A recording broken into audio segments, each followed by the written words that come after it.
안녕하세요. 숭실대학교의 김종배 교수입니다.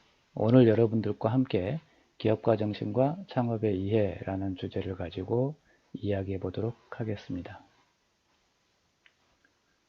먼저 우리가 기업가 정신이란 무엇인지 정의를 알아볼 필요가 있습니다. 네, 그 전에 영상 하나 보고 시작을 할 건데요. 같이 볼 영상은 어, 이제 여러분 많이 들어보셨을 텐데 알리바바의 마윈의 성공 신화에 관한 영상입니다. 원래는 이제 이 영상을 여러분들과 함께 같이 플레이하면서 보고 설명을 드려야 하는데 뭐 아시다시피 저작권 문제로 이제 이런 영상을 포함해서 제가 그 영상을 만드는 것이 좀 문제가 있기 때문에 여러분들이 아예 링크를 지금 적어놨는데 이 링크를 클릭해서 다 같이 한번 영상을 보고 그 다음 강의를 들으면 훨씬 더 도움이 될 것 같습니다. 네, 영상 잘 보셨나요?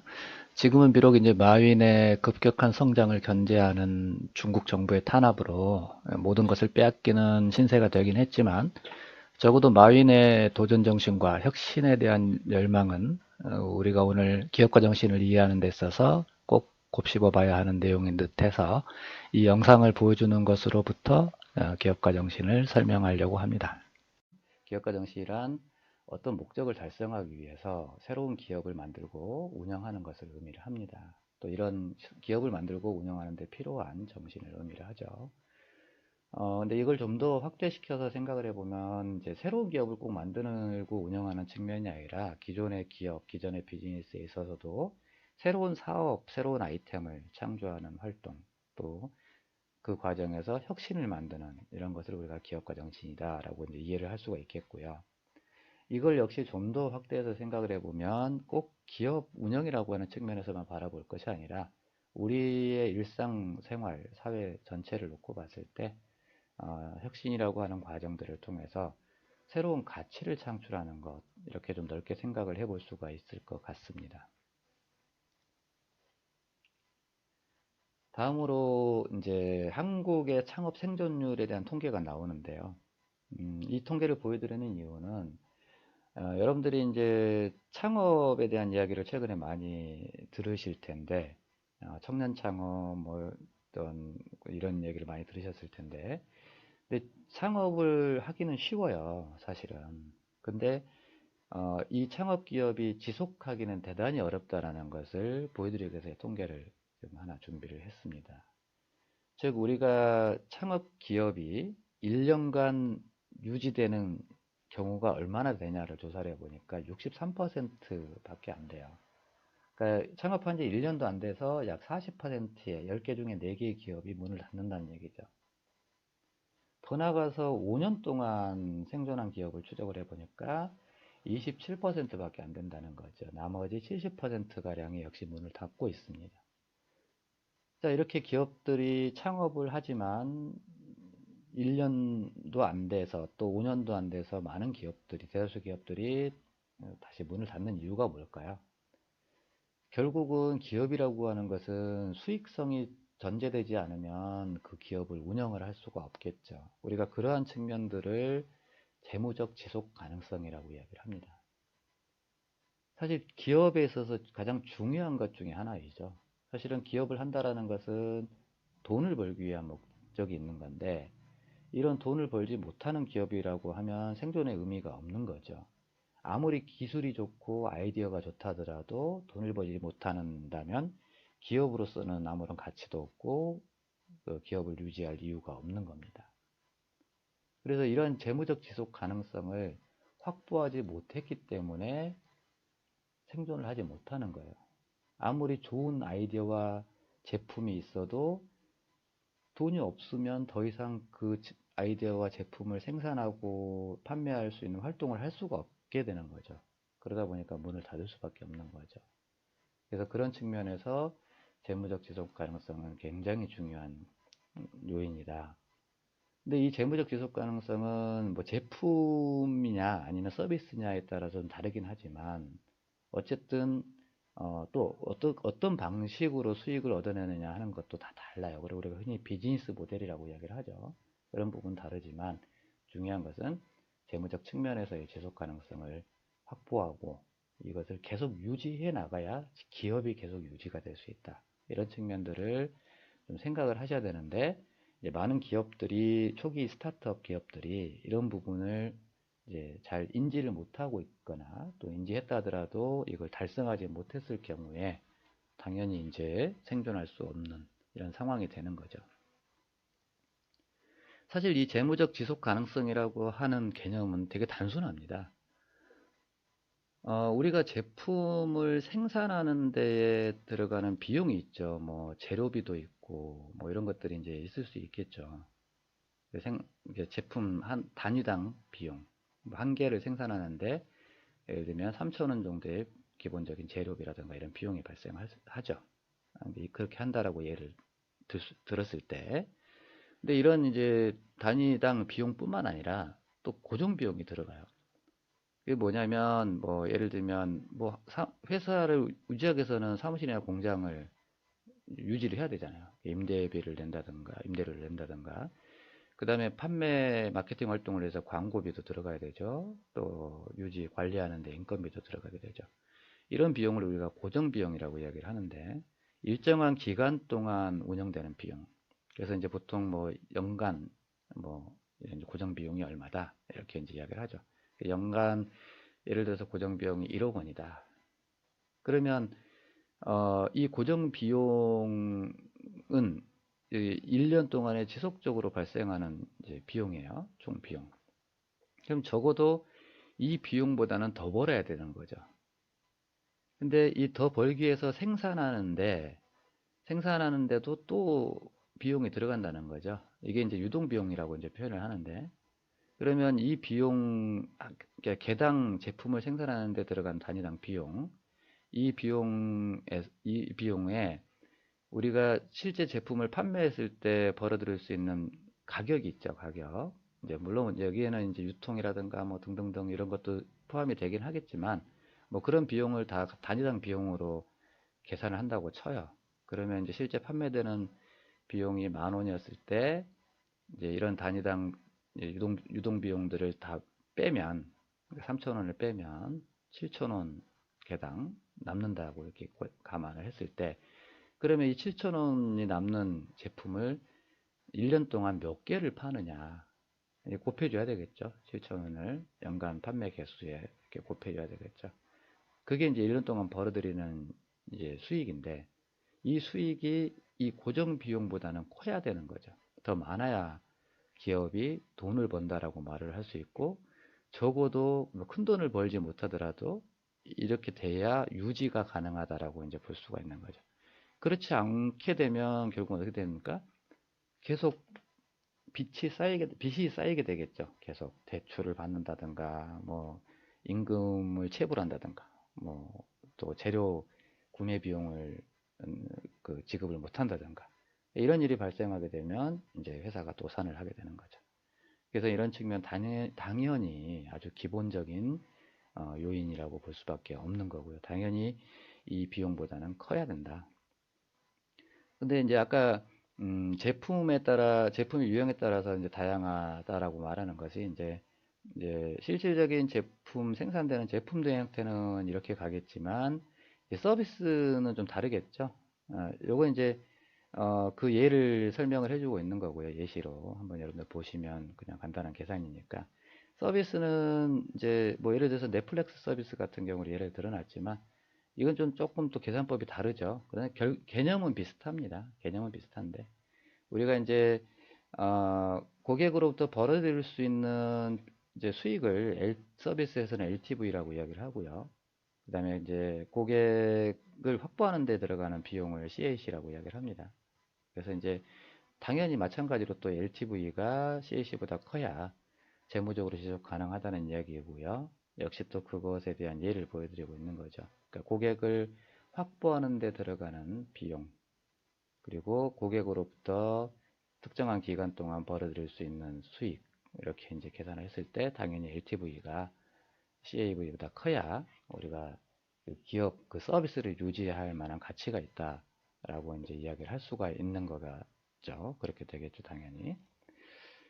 자, 이제 이러한 재무적 지속 가능성이 그만큼 이제 중요하고, 이거는 기업의 생존의 필수 조건이에요. 그러니까 어찌 보면 뭐 아이디어, 아이템의 좋고 나쁨보다 더 중요한 것이 이제 이런 얘기예요. 물론 이제 아이디어나 아이템이 좋으면 이런 이제 지속 가능성이 더 높아질 확률도 있지만, 또 좋은 아이디어, 아이템이어도 비용이 너무 많이 발생하게 되면 또 그만큼 수익을 확보하기가 어려운 문제가 있는 거죠. 그래서 그런 부분을 함께 고려를 해야 된다라는 얘기를 해드리고요. 다음으로 우리가 이제 창업에 대한 이야기를 좀 생각을 해보면, 여러분들이 이제 장래 희망상 여러 가지 이제 있으실 텐데, 뭐 좋은 직장을 다니는 것이 내 희망일 수도 있고요. 또는 나는 일찌감치 사업을 할 거야, 기업가가 될 거야, 이렇게 생각하는 장래 희망을 가지고 있는 학생들도 있겠죠.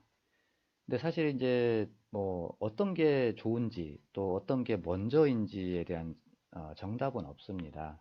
뭐 처음부터 기업가를 꿈꾸고 기업가가 되기 위해서 노력하고 또 사회에 진출하면서 바로 사업을 하는, 또 심지어는 뭐 주변에 중고등학생 때부터 여러 가지 새로운 아이디어, 특히 이제 요즘에 소셜 미디어 중심으로 해서 좋은 아이디어를 가지고 중고등학교 시절부터 사업을 시작한 학생들도 많이 있다고 하더라고요. 이제 그런 경우도 있겠고, 또 대학까지 졸업을 한 후에 그때 이제 사업을 하는 친구들, 그 다음에 직장에 들어가는 친구들, 이렇게 좀 다르게 이제 있겠지만, 뭐 어떤 게 더 좋다 이렇게 말할 수는 없습니다. 중요한 것은 뭐냐면 뭘 하든지 간에 이제 한 가지의 직업 또는 한 가지의 일을 평생 계속하기는 어렵다는 거예요. 이제 과거에 비해서 인간의 수명이 점차 증가를 하고 요즘에 뭐 90세, 100세까지 산다고 하잖아요. 이제 그럼에도 불구하고 실제 사회에서는 뭐 직장을 다닌다라고 하면 그 직장을 다니는 시기는 점점 또 짧아져요. 정년의 기간이 점점 짧아지죠. 그래서 과거에는 뭐 60세 정년 이렇게 이야기를 했다가 지금은 뭐 거의 50대, 심한 경우 50대 중반에도 퇴직을 하는 이런 경우가 많죠.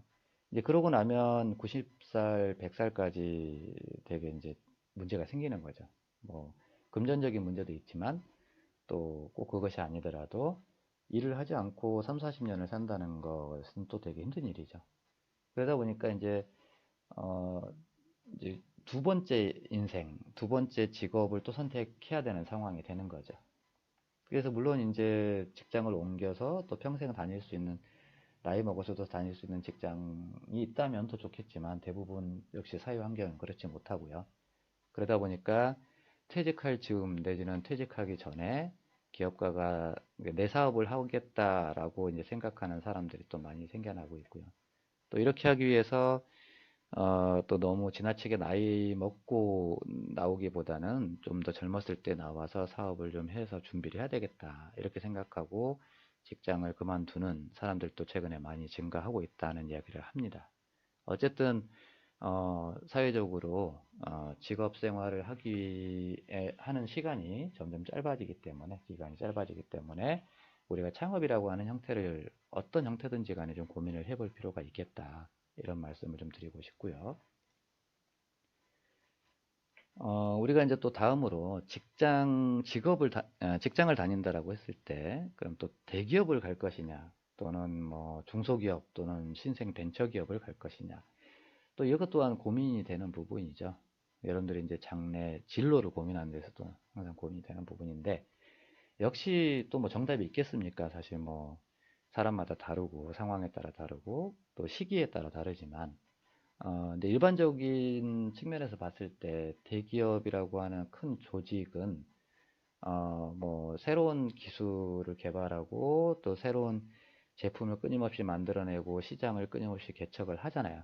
근데 이제 문제는 그 속에서 일을 하고 있는 개개인들의 입장에서 봤을 때는 커다란 기계의 한 부속품처럼 내가 맡은 업무만 반복적으로 수행을 한다든가, 이런 이유로 인해서 어떤 다양한 경험을 획득하기가 참 어렵다, 이런 이야기를 또 많이 하고요. 그 다음에 또 큰 기업일수록 어떤 그 회사의 유연성이 많이 떨어진다라는 이야기를 해요. 그래서 이제 혁신을 추구하기가 참 어렵다 이런 이야기를 많이 합니다. 이제 그에 반해서 이제 중소기업 내지는 또 특히 이제 벤처 기업의 경우는 되게 작은 조직이고 또 기존의 큰 기업들과 경쟁해야 되다 보니까 이제 항상 긴장감을 가지고 일하고 또 기존에 이제 안정적인 운영을 하고 있는 기업들보다는 훨씬 빠르게 산업과 기술들을 변화시킬 능력과 또 그럴 만한 열정을 또 가지고 있는 기업들이 많죠. 그러다 보니까 이제 좀 비즈니스 창업을 한다라고 생각을 하면 뭐 대기업보다는 이런 이제 벤처 기업에서 많은 경험들을 짧은 기간 내에 많은 경험을 쌓고 거기에 기반해서 또 새로운 혁신적 창업을 하는 이런 경로를 채택하는 그런 또 청년들이 또 많이 있습니다. 그렇지만 뭐 역시 마찬가지로 그렇다고 대기업을 다니는 게 도움이 안 된다 이런 이야기는 아니고요. 또 대기업은 나름대로 또 그 광범위한 네트워크들을 가지게 되니까 대기업을 다니다가 또 창업을 한 사람도 그런 부분에 대한 이점도 분명히 있습니다. 하지만 이제 또 그 서로 장단점이 분명히 있는 것 같고요.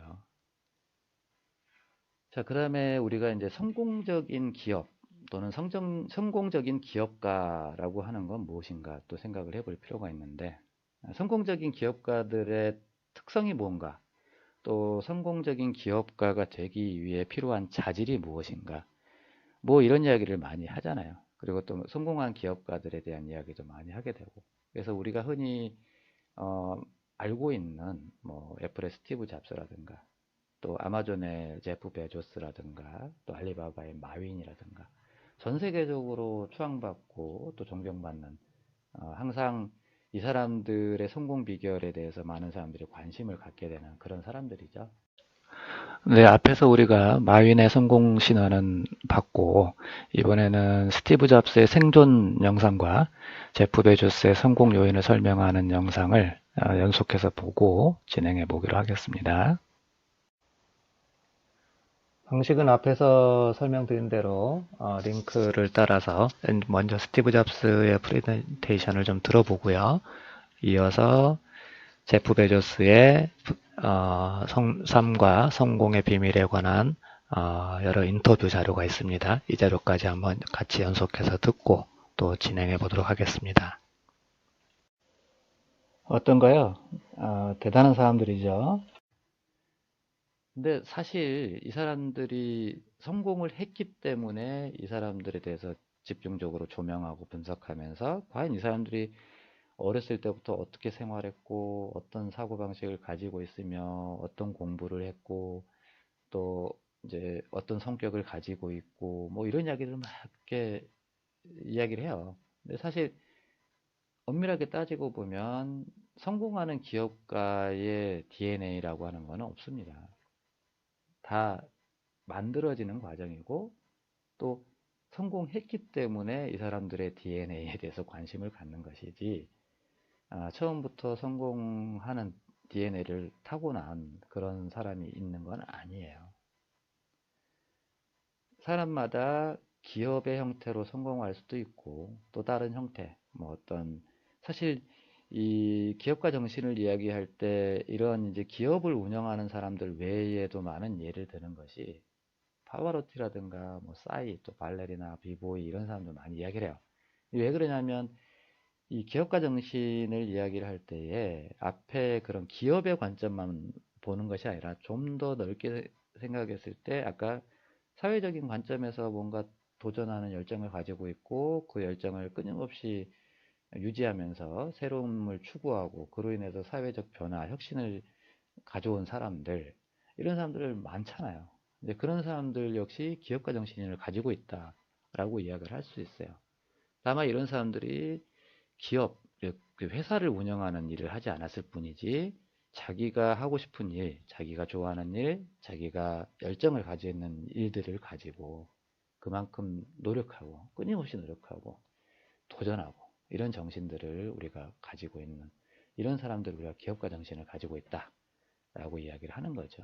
그래서 이제 결국은 성공하는 기업가 정해져 있지는 않다. 누구나 성공할 수 있고 여러분들도 그렇고 저도 그렇고요. 다 이런 기업가 회사를 운영하는 데에 전념을 다한다면 또 회사에서 성공을 할 수도 있었겠죠. 그리고 또 그렇게 했을 때 그 사람이 어떤 자질을 가지고 있느냐 이렇게 또 분석을 하겠죠. 그거는 결과론적인 이야기입니다. 그래서 여러분들 모두도 기업을 운영해서 성공할 수도 있고 또 여러분들이 하고 싶어하는 일들, 이런 일들을 중심으로 또 성공을 할 수도 있어요. 중요한 것은 도전 정신과 혁신을 추구하는 정신, 열정 이런 것들이 필요하다는 얘기죠. 기왕 본 김에 여러분들이 좋아하는 싸이 관련 영상도 한번 보고 갈까요? 방식은 동일하게 링크를 클릭해서 영상을 같이 보고 그리고 이어서 듣도록 하겠습니다. 예, 그럼에도 불구하고 우리가 기업가적인 행동 또 기업가적인 사고라는 것은 분명히 있어요.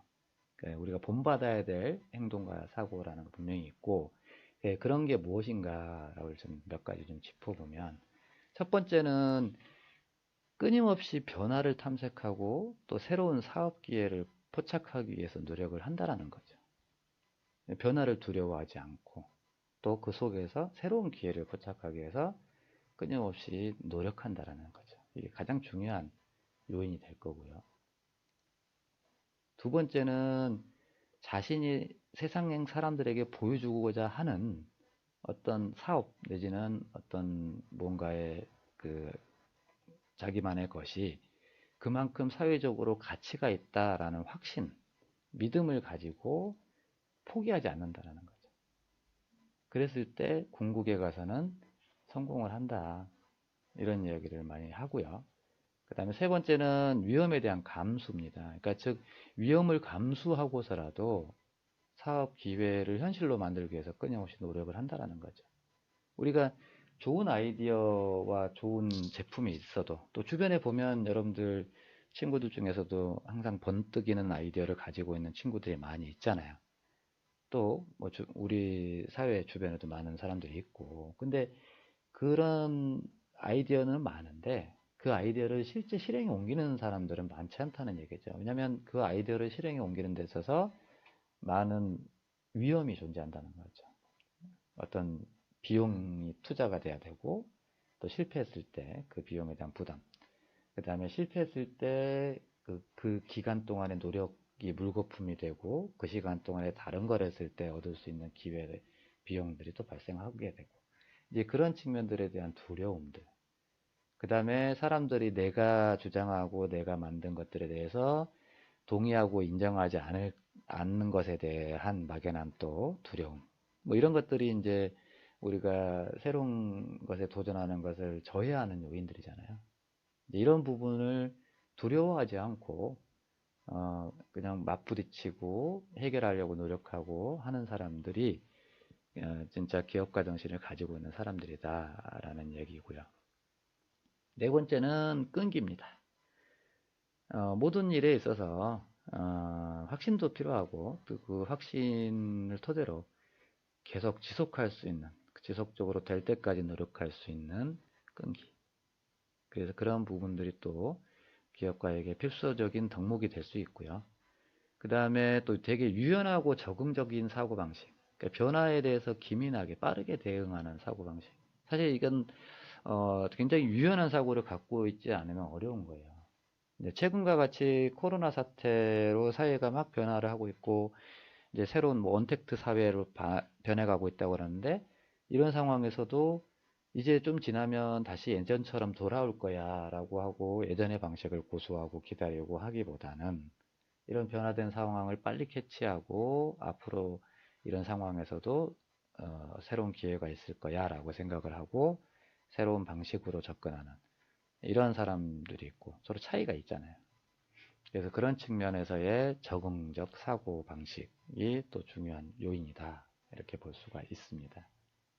그리고 이러한 사고 방식들을 가진 사람들은 습관적으로 끊임없이 항상 기회가 있을 때마다 변화를 추구하고 새로운 기회를 찾기 위해서 관찰하고 이런 특성들을 가지고 있다는 거죠. 그래서 우리가 그걸 습관적 기업가라고 이야기를 하는데, 그런 측면에서 역시 피터 드러커 교수가 기업가란 항상 변화를 찾고 그 변화에 대응해서 그 변화를 자신의 사업 기회로 만드는 사람을 말한다 라고 이제 이렇게 정의를 하고 있습니다. 자, 그렇다면 기업가가 되게 하는 동기는 또 무엇일까요? 첫 번째는 변화를 향한 열망이죠.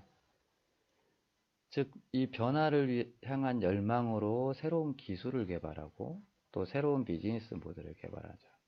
소비자들 또한 이제는 과거와 다르게 스스로 변화를 추구하고 또 변화에 맞는 새로운 제품과 서비스를 요구를 합니다. 과거에 비해서 열망들이 그만큼 커진 거죠.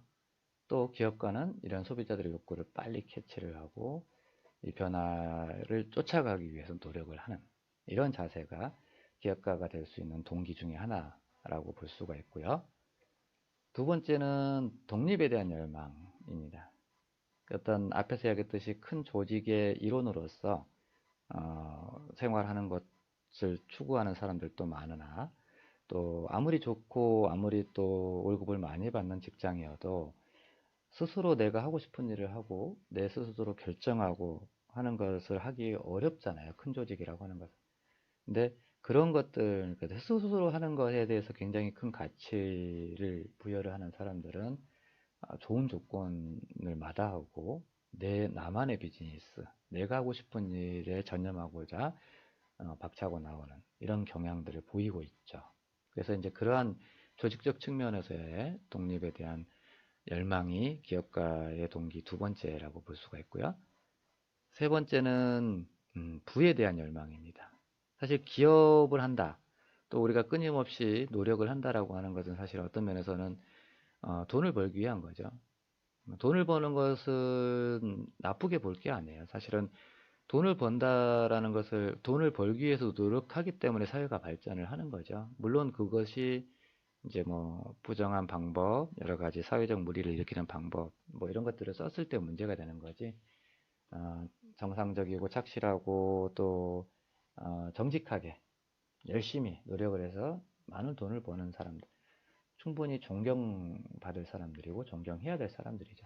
또 그 마찬가지로 나도 그 사람들처럼 부자가 돼서 내가 하고 싶은 것, 내가 중요하게 생각하는 것, 내가 가치가 있다고 생각하는 것을 하겠다라는 그런 열망들을 어렸을 때부터 가지고 일을 하는 것이 또 중요합니다. 이걸 통해서 또 사회에 기여하고 공헌할 수 있는 계기도 되기 때문에 그것이 사회를 발전시키는 것이죠. 이런 것들이 이제 기업가가 기업가가 되게 하는 동기인데, 그러면 이런 동기만 가지고 기업가가 될 수 있느냐? 사실은 동기가 실질적인 사업으로 변화되기 위해서는 노력이 필요하죠. 또 지식이 필요합니다. 즉, 우리가 주변에 여러 아이디어가 있다 하더라도, 또 내가 어떤 여러 가지 기발한 아이디어가 있다 하더라도, 그거는 주관적인 것일 뿐이에요. 이 아이디어가 시장에서 동의를 받고, 시장에서 소비자들이 구매를 하기 위해서는 이 아이디어가 객관화돼야 돼요. 대중화, 객관화, 그 다음에 실체화돼야 돼요. 아이디어로서 그치는 것이 아니라 실제 제품으로 또 실제 서비스로 변화되는 그런 과정이 필요한 거죠. 그러한 과정에 열망이 더해지면, 그리고 앞에서 봤던 창업가가 되는 동기가 더해지면, 그리고 또 사회적으로 어떤 또는 여러 가지 변화의 속에서 기회가 생기면, 기회가 포착이 되면, 그러면 사업을 할 수가 있는 거죠.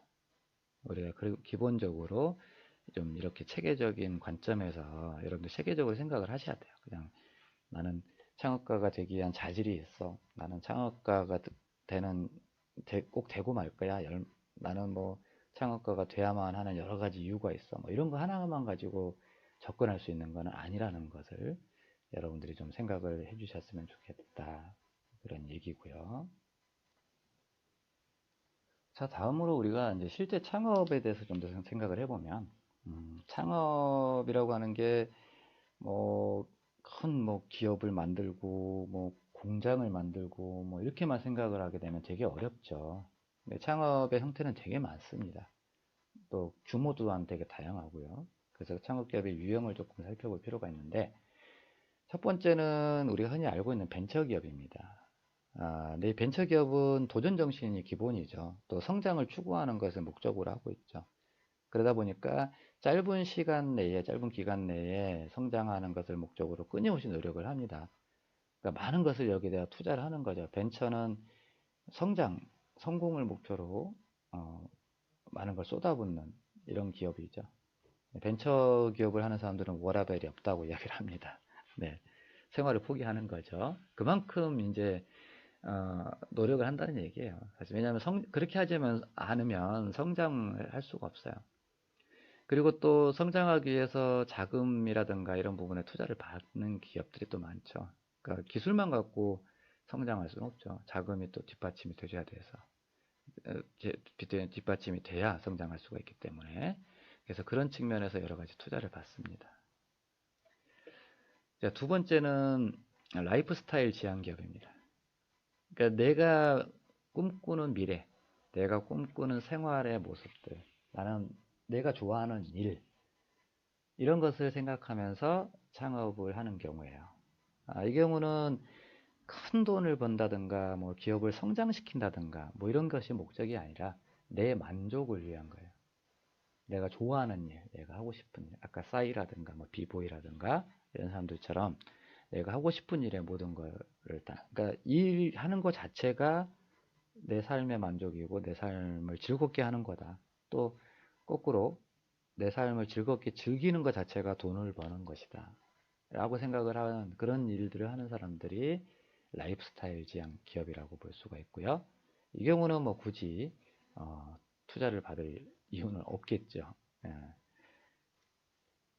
그 다음에 이제 흔히 볼 수 있는 형태가 소상공인 또는 자영업입니다. 뭐 흔히 이제 여러 가지 우리 주변에서 많이 볼 수 있죠. 이 경우도 물론 이제 내가 좋아하는 일을 하는 사람들도 있겠으나 또 대부분은 이 자체가 생계를 위한 목적인 거죠. 그러니까 직업인 거죠, 직업. 직장을 다니듯이 내 직업으로서의 이런 이제 소상공업이나 자영업을 하는 거죠.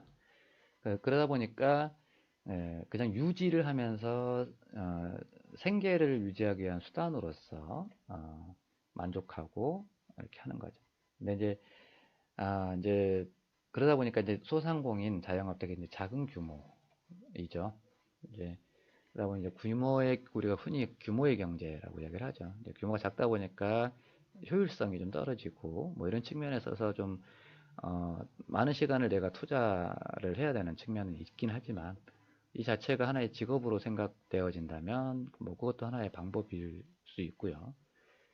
그다음에 이제 최근에 또 많이 그 뉴스에도 나오고 하는 뭐 사모펀드라든가 뭐 이런 식의 어떤 걸 통해서 말 그대로 기술보다는 어떤 이런 이제 금융을 이용을 해서 창업을 하는 경우도 있습니다. 이런 경우는 기존 기업을 금융과 자본으로 인수해서 기업 활동을 할 수도 있는 거죠. 이제 그런 측면이 이제 또 하나의 창업의 형태가 될 거고요.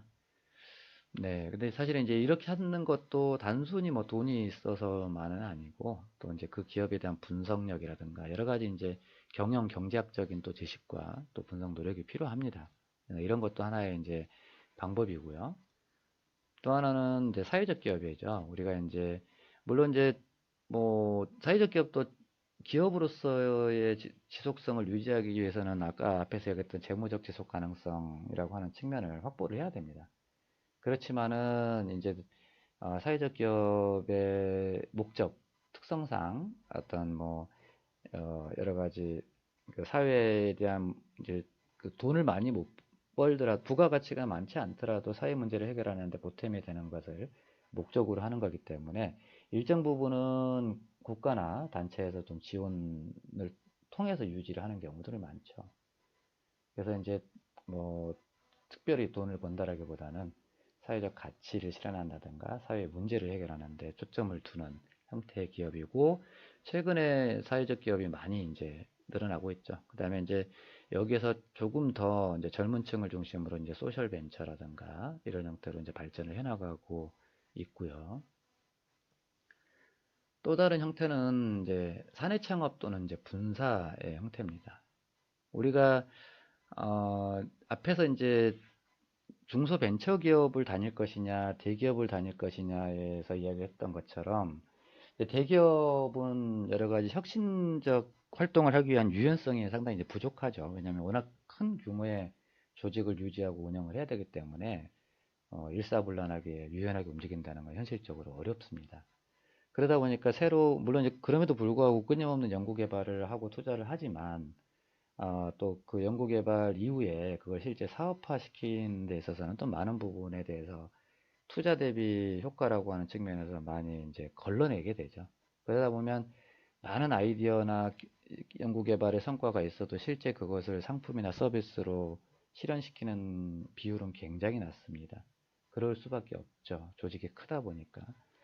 그러나 이제 그러다 보면 이제 연구개발의 성과나 여러 가지 아이디어들이 사장되는 경우가 있고, 그래서 그런 부분들을 좀 이제 아깝잖아요. 그래서 이제 그런 것들을 좀 활용하기 위해서 최근에 이제 큰 기업들이 많이 하는 것 중에 하나가 그런 사내에 존재하는 유망 아이템. 그렇지만 우리 기업 전체적으로 하기에는 좀 다소 규모가 작거나 아직은 가능성이 확인되지 않았거나 이런 이제 아이템들이 있다라고 하면 그런 아이템을 사내에 있는 직원들로 하여금 독립이죠. 독립해서 또는 사내에서 월급을 받으면서 이 아이템을 가지고 독립적인 사업을 해봐라.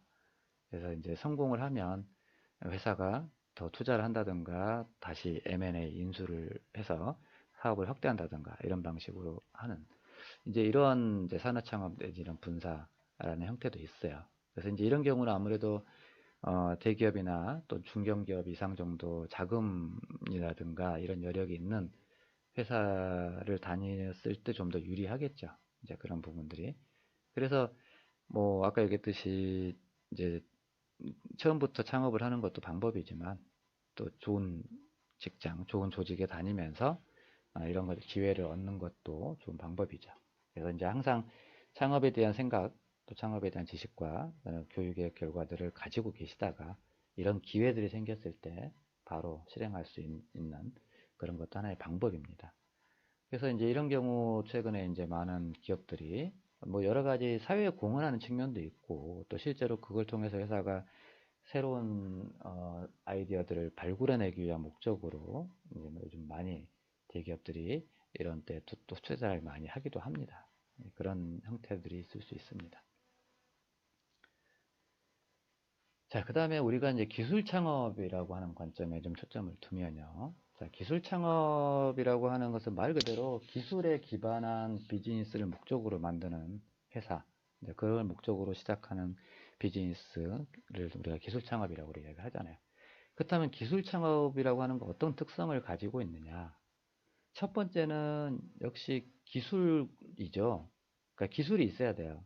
그 다음에 또 그 기술을 실제 이제 몸에 체득을 하고 있어야 되겠죠. 그러려면 그 기술 분야에 종사한 경험이 단연간 있어야 되겠죠. 당연히 이게 가장 기본적인 내용일 거고요. 물론 이제 이런 경험이 아니더라도 좋은 아이디어 기술을 개발했다면 짧은 경험에도 창업을 할 수는 있지만 대부분 이런 그 경험과 지식에 기반해서 시작하는 것이 기술 창업의 특성이고요. 두 번째는 이제 창업을 하는 이유 중에 물론 이제 돈을 벌기 위한 것도 있지만 그냥 그 기술 자체에 대해서 기술을 계속 끊임없이 개발하고자 하는 그 욕구, 즉 엔지니어적인 어떤 욕구나 욕심들이 있을 때 기술 창업을 많이 한다라고 이야기를 해요. 그러니까 돈 버는 것도 물론 포함하는 거지만 그 외에 내가 정말 기술력 있는 기업으로 성장하고 싶어라고 생각을 하고 여기에 뛰어드는 사람들도 많이 있는 거고요. 다음으로 이제 이런 기술이라든가 제품이 그냥 뭐 개발되는 것에 그치지 않고 이게 실제로 사회에 나가서 사회에 어떤 뭐 여러 가지 원가를 절감한다든가 경영 효율화에 기여한다든가 또 시장에 어떤 기여한다든가 이런 측면들로 이제 확대를 해나가는, 그러니까 기술의 결과를 이제 사회적인 어떤 이런 가치 실현이라고 하는 측면으로 변환시켜 나가는 이런 것들이 이제 기술 창업의 하나의 또 다른 특징이라고 볼 수가 있고요. 그다음 네 번째는 기술 창업이기 때문에 연구개발, R&D라고 하죠. 연구개발의 집중도가 높을 수밖에 없다. 그 다음에 다섯 번째는 기술적인 측면에서의 우월성을 토대로 한다. 그러니까 기술 창업, 기술 기업인 만큼 그 기술의 우월성이 그 기술 기업의 생존 요건인 거죠. 다만 이제 지나치게 그 기술에 대한 자만감 또는 뭐 고집 이런 걸 또 너무 갖고 있어서 또 어려운 그런 기업들도 있어요. 그렇지만은 기본적으로 그 기술에 대한 우월성, 확신 이런 것이 없다면 사실 기술 창업을 하기가 어렵죠. 당연히 필요한 내용이고요. 그 다음에 조금 더 확대가 되면 이러한 새로운 기술이 새로운 제품뿐만 아니라 새로운 산업을 창출할 수도 있어요. 그러니까 특히 이제 최근처럼 언택트 사회라고 한다면 언택트 사회에 맞는 새로운 산업이 아예 생길 수도 있는 거죠. 이렇게 기술이 새로운 산업을 이끌어 나가는 경우가 많이 있어요. 그래서 그런 측면들이 또 기술 창업의 특성이자 또 기술 창업의 어떤 의미라고 생각을 할 수가 있겠죠. 그렇다면 이런 기술 창업을 어떻게 할 것이냐? 뭐 이제 간단하게 절차상으로 보면 당연히 제일 중요한 것이 준비죠, 준비. 준비인데 기술에 대한 준비, 그 다음에 사업에 대한 준비인 거죠. 차츰 이제 설명을 드릴 거고요.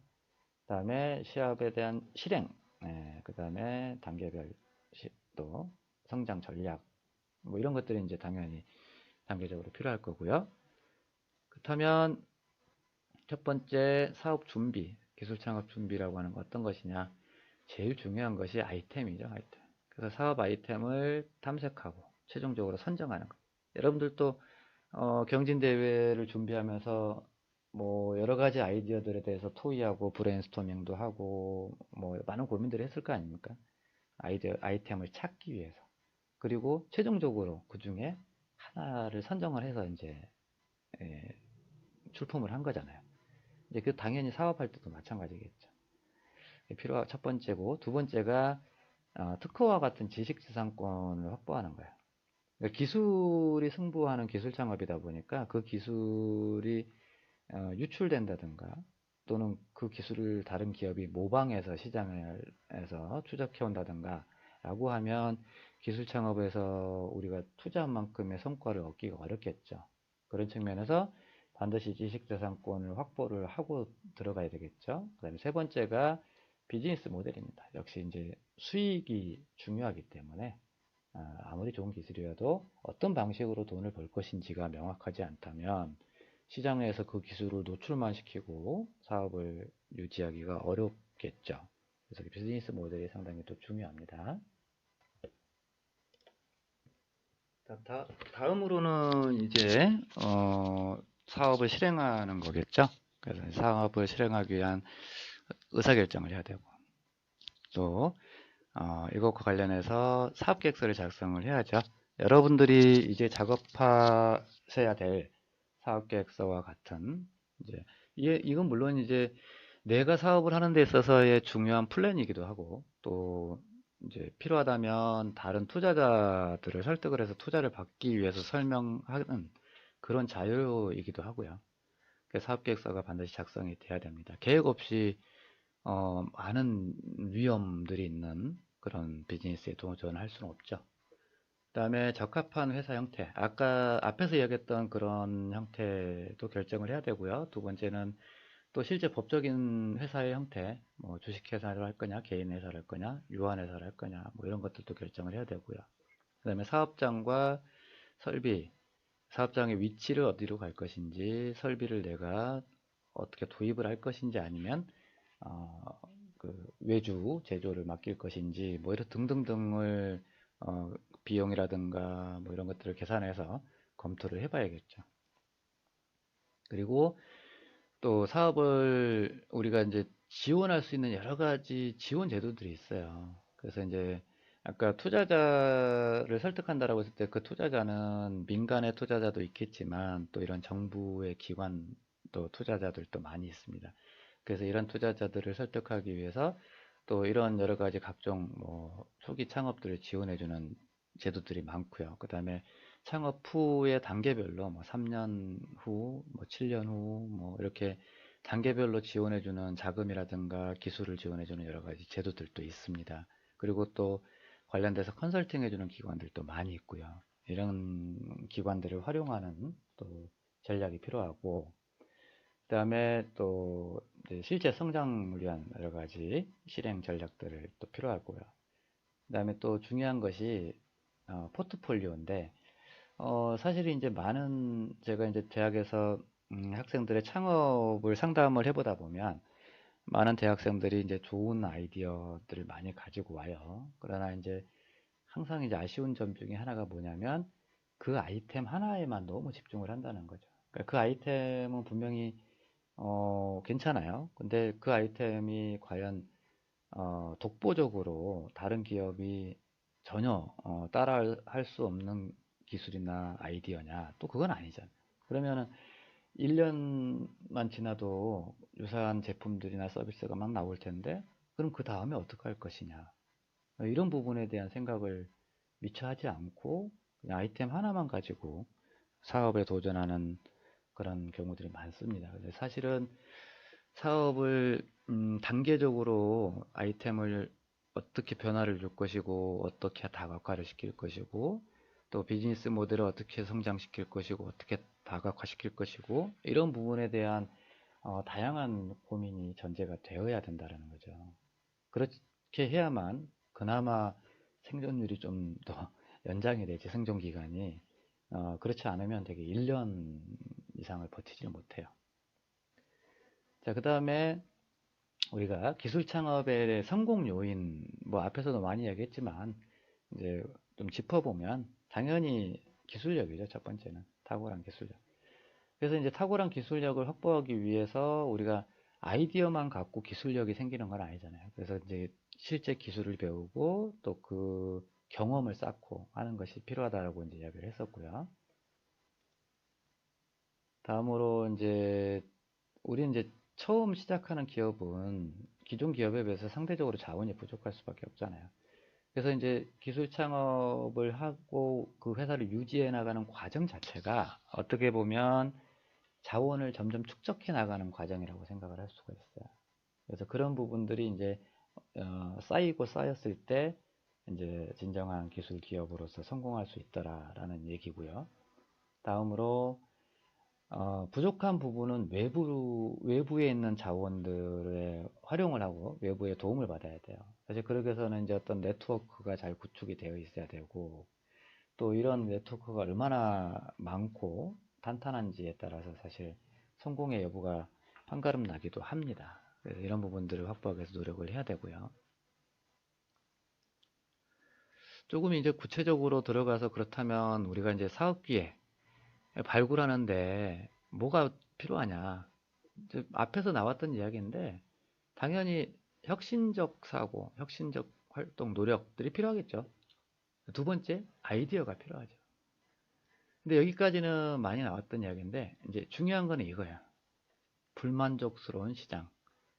자, 이게 무슨 얘기냐면 우리가 혁신을 할 수 있느냐, 또 혁신을 통해서 실질적인 가치를 창출할 수 있느냐, 즉 수익을 낼 수 있느냐라고 하는 측면에서 생각을 했을 때 시장에 대한 분석이 전제가 돼야 된다는 거죠. 그 시장의 분석이 가장 중요한 게 뭐냐면 실제로 시장 내에 욕구가 있느냐라는 거야. 그러니까 어떤 기존의 기술이나 기존의 제품에 대해서 불만족이라고 하는 게 있느냐. 이 불만족을 해소하기 위한 강렬한 욕구가 실제 존재하느냐, 시장에서. 이게 중요하다는 거죠. 자, 그렇다면 두 번째는 우리의 솔루션이 이 소비자들의 불만족스러운 욕구를 과연 충족시켜 줄 수 있는가라는 측면이 또 중요하겠죠. 그 다음에 세 번째는 이러한 욕구 충족이 과연 소비자들이 비용을 지불하면서까지도 욕구 충족을 하기 위해서 소비자들이 지갑을 열 것이냐 라는 측면들을 또 생각을 해봐야 된다는 얘기죠. 자, 그렇다면 그걸 조금 더 구체적으로 이야기를 해보면요. 이제 결국은 이제 아이디어의 발굴인데, 우리가 아이디어를 발굴하는 데 있어서 가장 좋은 것은 시장에서 직접 고객으로부터 아이디어를 찾는 거예요. 다만 이제 얼마나 많은 그런 과정들에 얼마나 많은 비용이 드냐에 관한 문제이지만, 실제로 최근에는 작은 스타트업들이 시장에 대해서 분석하고 고객들로부터 아이디어를 획득할 수 있도록 지원해주는 많은 어떤 소프트웨어라든가 웹사이트들이 많습니다. 그런 것들을 최대한 활용을 해서 최대한 신속하게 정보를 획득을 해야 돼요. 그리고 적은 비용으로. 근데 이런 부분에 있어서 사실 기존 기업들이 훨씬 유리하겠죠. 기존 기업은 거대한 조직도 있고 또 많은 자금도 있고, 그렇지만 또 한편에서 보면 기존 기업들은 고객의 욕구를 신속하게 반영하기가 쉽지 않아요. 왜 그러냐면 이미 기존의 시장 내에 확보하고 있는 고객들이 있기 때문에 이 새로운 고객들을 찾기 위해서 막 이렇게 노력하고, 물론 이제 조금은 하겠지만 어쨌든 이제 절실하지 않다는 거죠. 반면에 신규 창업을 하는 기업은 굉장히 절실하죠. 최대한 적은 비용으로 최대한 신속하게 최대한 많은 정보들을 획득할 수 있게 노력하는 것이 첫 번째 필요하고요. 그래서 이 고객으로부터 기회가 발생을 한다. 자, 두 번째는, 그렇다면 그 기회가 정말 우리에게 득이 되는 것이냐. 제가 앞에 얘기했듯이 과연 고객의 욕구가 얼마나 존재하는, 얼마나 많은 니즈가 있느냐. 그 다음에 그 사람들의 욕구에 대한 불만이 얼마나 크냐라는 측면을 봐야 된다는 거죠. 당연히 이게 전제가 돼야 될 거고요. 다음으로는 이런 기회들에 대해서 과연 고객이, 우리가 이 솔루션을 통해서 그러한 문제를 해결할 수 있느냐. 그 다음에 그걸 해결하기 위해 해결하는 솔루션을 고객들이 정말 돈을 지불할 것이냐, 그 솔루션에 대해서. 이 문제인데, 우리가 이제 이 비타민과 진통제, 이게 무슨 얘기냐면요. 우리가 비타민도 생활 속에 우리 사람한테 필요한 어떤 성분, 약이고요. 진통제도 필요하죠. 근데 생각을 해보시면 비타민은 일상적으로 우리의 어떤 건강이라든가 아니면은 피로 회복이라든가 이런 측면에서 이제 일상적으로 필요하다라고 생각이 되고, 또 그게 우리에게 도움이 된다라고 하니까 이제 소비들이 점점 늘어나고 있는 그런 요소들이고, 진통제는 뭐 두통이나 복통이나 뭐 감기 몸살로 아플 때 당연히 먹어야 되는 약인 거죠. 그러면 일상적인 상황에서는 사실은 비타민이라고 하는 것에 대해 소비가 점점 늘어나고 있는 건 사실인데, 이제 만약에 이제 뭐 최근처럼 네, 뭐 코로나에서 경제적으로 만약에 굉장히 어려워진다고 생각을 해보세요. 그러면 사람들이 비타민에 돈을 많이 쓰겠어요? 이거는 이제 여유가 있을 때의 이야기지, 정말 경제적으로 어려운 뭐 상황이 된다면 사실 낭비라고 생각을 하겠죠. 사치라고. 근데 진통제는 어떻습니까? 아무리 어려워도 당장 먹지 않으면 몸이 아프고 고통이 심하고 그렇잖아요. 그런 걸 우리가 페인 포인트라고 이야기해요. 그래서 사실은 가장 우리가 시장에서 가장 좋은 것은 고객의 페인 포인트를 찾는 거예요. 그 페인 포인트에 해당하는 솔루션. 그 솔루션이 고객의 큰 고통, 지금의 고통을 해결해 줄 수 있다. 그렇다면 시장에서 고객의 선택을 받는 거죠. 그리고 그 고통의 크기가 크면 클수록, 또 이 솔루션이 그 고통을 해결해 주면 해결해 줄수록 기꺼이 돈을 지불한다는 거죠. 그래서 이런 부분들을 반드시 평가를 해봐야 되고요. 그 다음에 그러한 페인 포인트가 아무리 있다 하더라도 그런 페인 포인트에 돈을 지불하는 고객들의 규모가 얼마나 되냐도 중요합니다. 아주 소수의 사람들만이 지불하는 그런 서비스, 그런 제품, 당연히 큰 돈을 벌기가 어렵고 생산 비용을 감당하기가 어렵겠죠. 결국은 큰 규모의 시장, 최대한 어느 정도는 적절한 정도의 규모의 시장, 또 그로 인한 매출의 정도, 이게 있어야만이 성공할 수 있는 거고, 그렇다면 거기서 중요한 것 중에 하나는 실제 우리가 타겟팅하고 있는 소비자들이 지불 의도 또는 지불 능력이 존재하느냐, 이것도 생각을 해봐야 돼요. 그래서 뭐 예를 들어서 뒤에 이제 뭐 그냥 이런 그림이 있는데, 강아지들에게 중요한 제품이라고 했을 때 이 강아지들이 아무리 먹고 싶어서 이렇게 군침을 흘려도 얘네들이 돈을 지불할 수는 없잖아요. 그렇잖아요. 그러니까 이런 관점이 중요하다는 거죠. 실제로 돈을 지불할 수 있는 사람들에게 어필할 수 있는 서비스, 그들에게 어필할 수 있는 제품, 그게 중요하다는 거죠. 그래서 지불 의도가 있느냐, 지불 능력이 있느냐, 그 다음에 경쟁력이 있느냐인데 그 경쟁력이 또 가격 경쟁력이 있느냐. 그러니까 이제 사실 이제 그게 지불 의도나 지불 능력과도 연관이 되는 거지만, 이제 또 뭐 서로 뭐 이렇게 트레이드 오프 관계에 있는 거죠. 사실 뭐 지불 의도가 강하면 뭐 아무리 가격이 비싸도 사겠지만, 또 지불 능력이 많다면 비싸도 사겠죠. 근데 이제 그렇지 않다면 그만큼 가격 경쟁력이 있어야 되는 거죠. 그런 부분도 이제 타겟 고객이 어디냐에 따라 다르겠지만 중요한 부분이고요. 그 다음에 경쟁의 정도. 이 경쟁의 정도가 사실은 가격을 또 좌우를 하죠. 시장 내에서 경쟁이 치열하면 가격을 낮출 수밖에 없는 거죠. 뭐 이런 측면들도 있고. 그래서 이런 내용들을 토대로 적절한 규모의 매출 가능성들을 생각을 해봐야 되겠다. 그 다음에 이제 실제 고객을 확보하는 것이 얼마나 가능하고 또 얼마나 수월한가. 그래서 이제 특히 이 고객 발굴의 수월성이라고 하는 측면들을 많은 학생들이 많이 간과를 하는데, 이게 항상 이제 타겟 시장의 규모에 대해서 이야기를 하다 보면 뭐 우리 서비스는 뭐 몇 백만 명, 200만 명 정도는 금방 확보할 수 있을 것 같아요 라고 막 쉽게 이야기를 해요. 근데 사실 100만 명 서비스, 200만 명 서비스 고객을 확보한다는 게 얼마나 어려운지에 대한 감이 없는 거죠.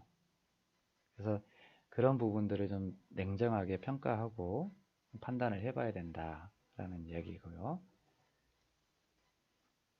그다음에 이제 마지막으로 이제 우리가 과연 이제 비즈니스를 하는 데 있어서 물론 나 혼자 할 수도 있지만 시간이 지나면 규모가 커지면 좀 더 직원이 늘어나야 되잖아요. 그리고 또 처음에도 기술 창업이라고 한다면은 기술팀이 필요하죠, 사실은. 혼자 다 하기는 쉽지 않고. 그렇다면 우리 팀원들이 이러한 지금의 기회를 잘 포착을 해서 사업을 성공할 수 있을 그런 적절한 팀 역량을 가지고 있느냐, 그 다음에 서로의 역할이 적절하게 잘 분배되어 있느냐, 이것도 중요하죠. 그것도 그만큼 중요한 요인이기 때문에요.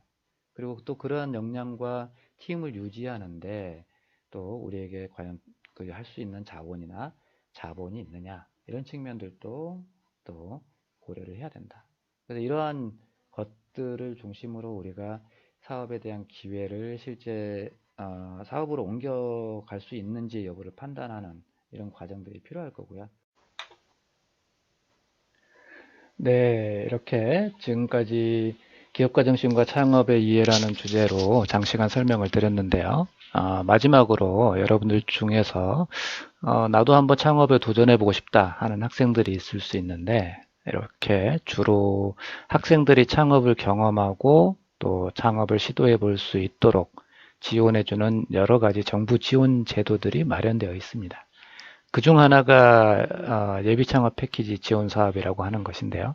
우리나라에서는 창업진흥원이라고 하는 창업 지원 전문기관이 있어서 이러한 창업진흥원에서 이제 사업의 예산을 제공을 하고, 또 우리 대학이라든가 여러 기관들이 이 사업에 대한 집행기관의 역할을 하면서 학생들과 주로 이제 학생들과 예비 창업자들을 대상으로 한, 또 초기 창업자들을 대상으로 한 여러 가지 지원 활동들, 또 자금 지원, 이런 것들을 하고 있습니다.